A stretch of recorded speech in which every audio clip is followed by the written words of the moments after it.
Ladies and gentlemen, I'm just going to be completely honest with you right now. Tanaka is probably the most overrated player I've ever seen in a Leeds United shirt. Said no one ever. Yeah, I love him already. He's probably the best player we've ever had. Without further ado, let's get into 5 things we learned from Leeds United 2, Watford 1. Let's get into it.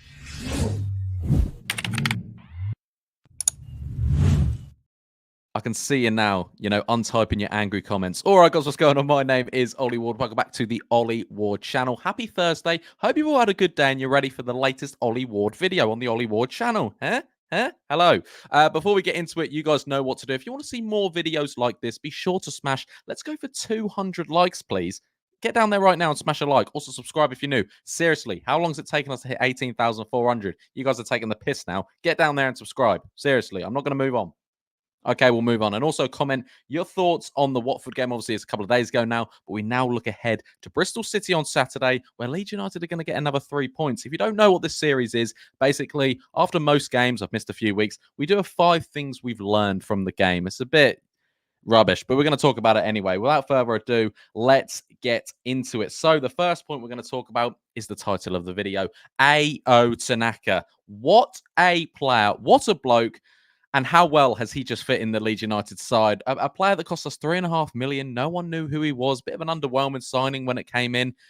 Wow, haven't we been proved wrong? I've said it since I've watched him. He plays at his own pace. Might get that on a t-shirt. Genuinely, Tanaka plays at his own pace. That's exactly what he does. Let me just read you out his stats again against Watford because he was absolutely terrific. Personally, I could probably say he's had back-to-back man of the matches against Sheffield United and then against Watford. So he made 57 of 61 passes, 12 ball recoveries, 10 passes into the final third, 9 of 11 duels won, 6 of 8 long passes completed, 5 of 6 tackles won, 2 fouls won, 1 interception, 1 chance created, back-to-back man of the match performances from Tanaka. What a bloke that is. Like I said, he's fit right in where Ampadu's gone missing, well, not missing, injured, similar with Gruev, and he's just slotted right in there so easily, similar with Joe Rothwell, but Tanaka has just been an absolute beast. And look, we've just signed Guilavogui as well, so our midfield is looking stacked. It looks like a team that can maybe be pushing for Premier League football. Am I getting ahead of myself? Of course I am. That's what you're here for the unrealistic, optimistic opinion of Ollie Ward. But yeah, Tanaka's best thing since sliced bread. He had another brilliant game, didn't he? Everyone knows it. Everyone's been talking about him, and hopefully he can do the same thing again against Bristol City this weekend. At Ashton Gate, it's going to be a difficult game. But Tanaka, yeah. 5 things we learned from the game is he completely controlled the game. First half, he controlled it completely, him and Rothwell. Second half, Watford did get back into it a bit, but when it hit that 60th, 70th minute, Tanaka was like, right, it's my time now. I'm just going to decide how we play, and he done just that. Number 2 things we have learned from Watford, points over performances. I was seeing people getting so irate about the performance. Ladies and gentlemen, how many times last year did we perform brilliantly and didn't get points? The amount of times we got, we should have won that. This year, I still think we probably deserve to beat Watford. Yes, we made it hard for ourselves, but this year, ladies and gentlemen, what we need is points over performances. Look how well we played against Sheffield United. We got the points. Look how kind of off it we were against Watford. Kind of. I don't even think we were terrible. Everyone was about a 7, apart from Tanaka, who was probably about a 9. And yeah, points over performances this year. That's what we need. And I'm for one, think this has to be a professional job this year. Get your points, move on. And I think that's what this team's mindset is as well. Last year we're going with the best team in the league. Oh, we're going to outplay everyone. Yes, we doubled Leicester. Yes, we doubled Ipswich. But look what the division they're in. And look what division we are in. You know what I mean? We just need to get the points, move on. Go to Ashton Gate, get some points, move on. And just do it like that, professionally. I don't mind points over performances this year. If we played that terribly and lost, then you start asking the questions. I'm seeing people slate things for, 3 points. At the end of the day, no one remembers the performances. When you look back here in May, when we're having our Premier League celebration party, you're not going to look, oh, we didn't do very well against Watford. We got the 3 points, ladies and gentlemen. Number 3, point 3, we're talking about Manel Solomon. Manel Solomon came on for the injured Ramazani at the, not at the weekend, sorry, on Tuesday night. And he came on, and you could tell it looks like a bloke who has been hit with injury or is returning with injury. And he's come out and said, I'm not at my best yet. And he knows that. And everyone was, I saw some people slating him on social media. I'm saying, come on, come on. Because we're in a very good spot right now. We are. Wingers are playing well. Defense looks solid. Midfield looks brilliant. We're scoring goals. When things go bad, you need some Premier League quality like Manel Solomon. And when he gets back to it, he will be brilliant. Look, he started the season brilliantly, and then he got injured, and it just taken some time to get back into it. Ramazani stepped up. So is Nonto. And, people are saying, no, I want to start Dan James. I want to start this person ahead of him, which we've got good competition in the winging spaces. But the fact that people are writing off Solomon already, after, again, we got 3 points, just need to kind of check themselves, because you know what?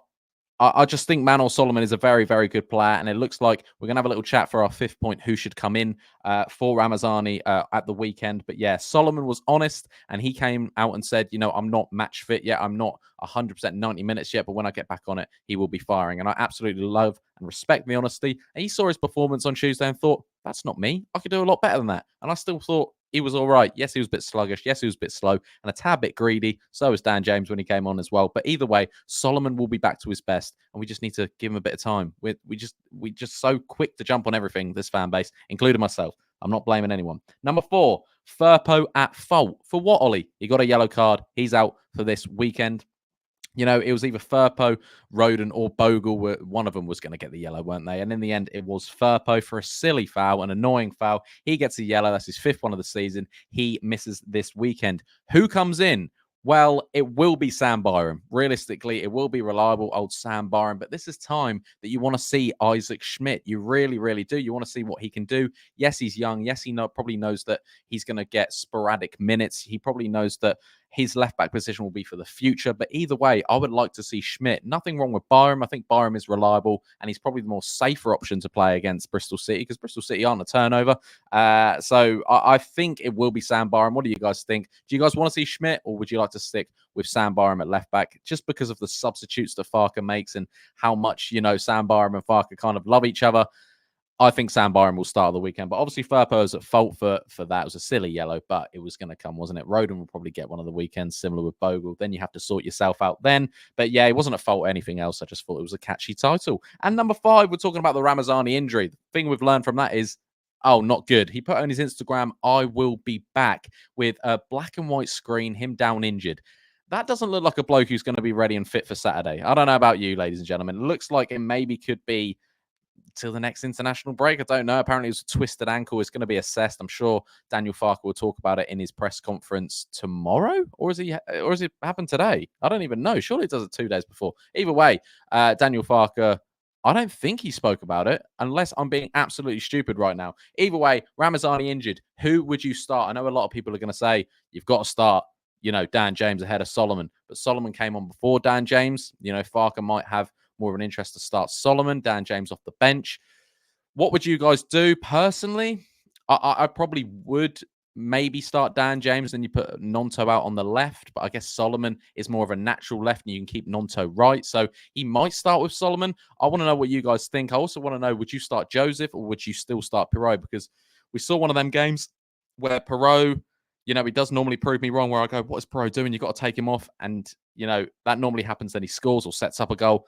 This game actually didn't do anything. Looked like he wasn't there half the time. So when Piroe's not in the game, he's really not in the game. But sometimes he could be not in the game and then score, or not in the game and then assist. So we'll have to see. I think he still will probably stick with Piroe, even though Joseph is looking sharp, which is good. You want your strikers scoring goals, your wingers. And the thing is, ladies and gentlemen, these are good problems to have. You don't know which good player you want to start. This isn't a problem. We're gone of the days where we have to go, oh my God, we've got to play this player. Now it's like, who can come in? Solomon for Ramazani, Dan James for Ramazani, Joseph for Piroe.